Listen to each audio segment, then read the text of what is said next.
आहे भरली वांगी. त्यासाठी लागणारे साहित्य आहे 4 वांगी, लसूण 1 गड्डा, कांदे 2, बारीक चिरलेलं 1 टोमॅटो, कोथिंबीर, ओले खोबरे किसून घेतले आहे, शेंगदाणे, लसूण, ओले खोबरे,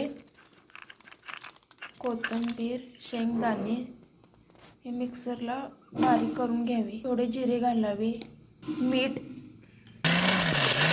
वांगी अशी कापून घ्यावी आणि नीट बघावे स्वच्छ आतून आहेत का आणि त्याला धुवून घ्यावीत.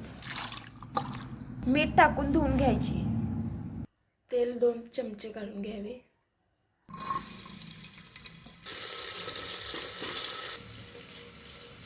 सगळं मिश्रण एकत्र करून घ्यावे. त्यामध्ये थोडी लाल तिखट, मीठ त्याच मिश्रण करावे व ते वांग्यामध्ये भरून घ्यावे. कुकरमध्ये असं परतून घ्यावे. वाफवून घेतल्यानंतर त्यात थोडे पाणी घालून 3 शिट्ट्या द्याव्या. अशा प्रकारे आपली वांगी तयार आहेत.